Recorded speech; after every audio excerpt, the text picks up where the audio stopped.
میرے بیٹے کی جو ہی شادی ہوئی تو بہو دن بدن کمزور ہوتی جا رہی تھی۔ میں بہت پریشان تھی کیونکہ ڈاکٹر نے سارے ٹیسٹ بھی کر لیے تھے، وہ بالکل ٹھیک آئے۔ اب میں اسے اپنے ساتھ مختلف جگہوں پر دم کروانے لے جاتی مگر کوئی فرق ہی نہ پڑا۔ میرا نام رخسانہ ہے، میرا ایک ہی بیٹا ہے جہانگیر۔ میں ایک متوسط طبقے سے تعلق رکھتی تھی۔ میں نے دن رات ایک کیے اور اپنے بیٹے کو پڑھایا۔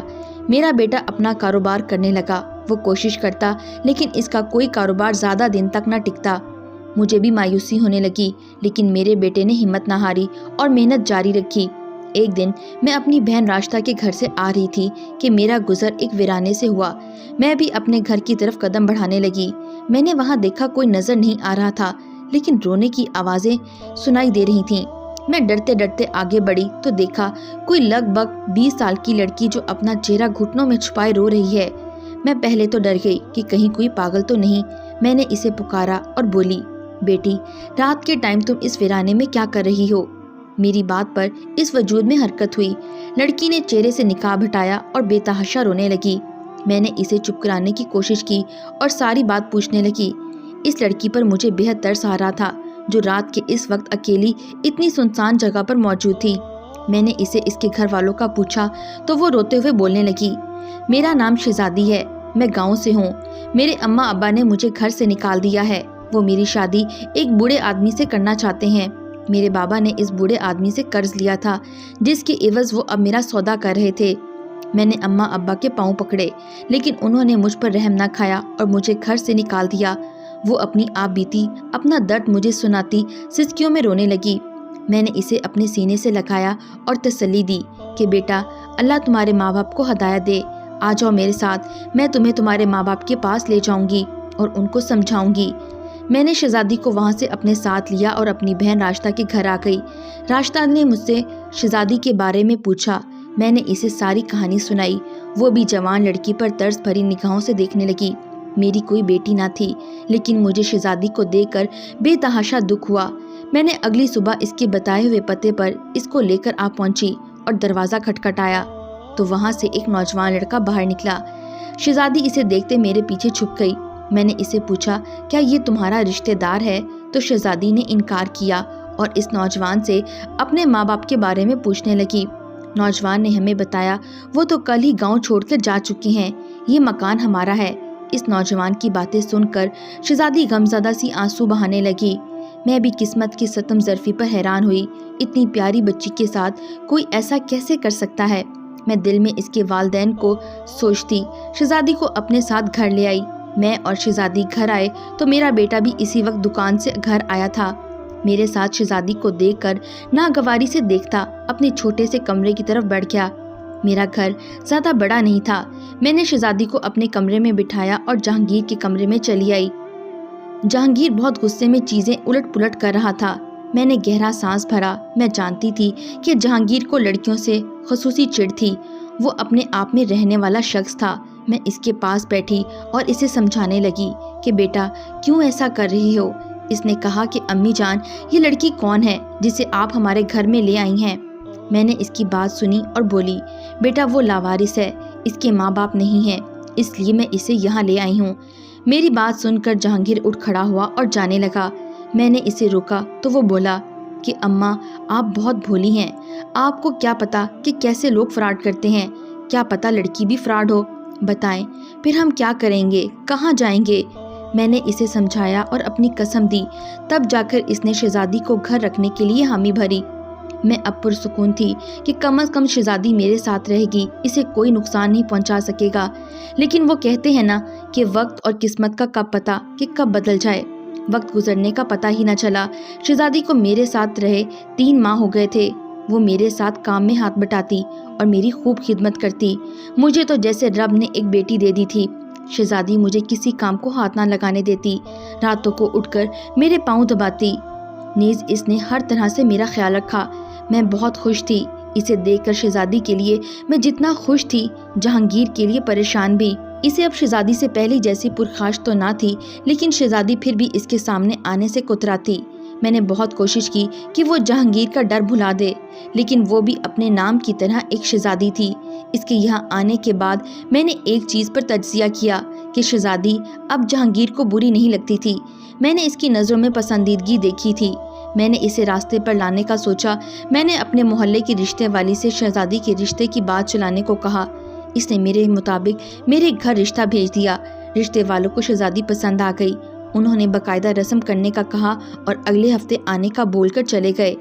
جہانگیر کو جب پتہ چلا تو اس کے غصے کا گراف بڑھنے لگا۔ وہ فوراً میرے کمرے میں چلا آیا اور بولا کہ اماں، میں شہزادی سے شادی کرنا چاہتا ہوں۔ میں اس کی بات پر اسے گھورنے لگی اور بولی، نرموئے، تو اس بچی سے خار کھاتا ہے اور اب کیسے اس کی شادی تم سے کر دوں؟ میری بات سن کر وہ میرے پاس بیٹھا اور قطعی انداز میں بولا کہ شہزادی کی شادی صرف مجھ سے ہوگی، میرے علاوہ اور کسی سے نہیں۔ جہانگیر اپنی بات بولتا میرے کمرے سے نکلتا چلا گیا۔ پیچھے سے میں اس کی باتوں پر مسکرانے لگی۔ جہانگیر تو مان گیا تھا، لیکن اب سب سے بڑا مسئلہ شہزادی کی رضامندی کا تھا۔ میں جانتی تھی کہ وہ شروع سے ہی جہانگیر سے خوفزدہ رہتی تھی، گویا اس کے ساتھ پوری زندگی گزارنا بہت بڑا فیصلہ تھا۔ میں نے اگلی صبح نماز کے بعد شہزادی کو اپنے پاس بلا کر بٹھایا اور متانت سے اسے سمجھانے لگی۔ میں نے اس سے پوچھا کہ کیا تم میرے بیٹے کی شریک حیات بنو گی؟ میری بات پر شہزادی نے جھٹکے سے سر اٹھایا جیسے اسے کرنٹ لگا ہو۔ وہ نفی میں سر ہلانے لگی۔ شاید شہزادی اب بھی خوفزدہ تھی۔ میں نے اسے سمجھایا کہ جہانگیر برا نہیں ہے، بس اپنی پھپھو کی وجہ سے اسے لڑکیوں سے نفرت ہے۔ اس کی پھپھو نے بہت بڑا کام کیا تھا جس بنا پر خاندان سے بے دخل کر دی گئی تھیں۔ جہانگیر بھی انہیں کا ہی خون ہے، وہ بس عورت کے کردار کو نہیں سمجھ پاتا، اس لیے دور رہتا ہے۔ میری باتوں سے اس کے دل پر لگی گرد تو چھٹ گئی۔ میں نے اس سے وعدہ کیا کہ کبھی اس کے ساتھ ناانصافی نہیں ہونے دوں گی۔ میری بات سن کر وہ میرے گلے لگ گئی اور بولی، میں آپ کو کیسے انکار کر سکتی ہوں؟ اماں، آپ تو میری محسن ہیں۔ آپ نے تو اس وقت میرا ساتھ دیا جب میرے اپنے ماں باپ مجھے چھوڑ گئے تھے۔ میں بہت خوش تھی کہ رب نے مجھے ایسی نیک سیرت بہو عطا کی ہے۔ میں نے شادی زیادہ دھوم دھام سے تو نہیں کی، لیکن بہت خوشی سے کی۔ محلے کے تمام گھروں میں دعوت دی اور ان کو بھی اپنے گھر کی پہلی خوشی میں شامل کیا۔ شادی کے بعد جہانگیر نے شہزادی کا بہت خیال رکھا۔ وہ اس کے کھانے پینے کا بھی بہت خیال رکھتا، لیکن ایک بات مجھے اندر ہی اندر کھائے جا رہی تھی، وہ تھی شہزادی کی صحت۔ شہزادی کی صحت دن بدن کمزور ہوتی جا رہی تھی۔ وہ تھوڑا سا کام بھی کرتی تو ہانپ جاتی۔ میں نے ہر نسخہ آزما لیا تھا، لیکن اس کی طبیعت میں کوئی سدھار نہ آیا۔ شہزادی کی صحت دن بدن گرتی جا رہی تھی۔ میری بہو بہت خوبصورت تھی اور اس کی خلافی آنکھیں کسی کو بھی گرویدہ کر لیتیں۔ جہانگیر میری شہزادی سے عمر میں تھوڑا زیادہ بڑا تھا، لیکن وہ میری شہزادی کا پورا خیال رکھتا۔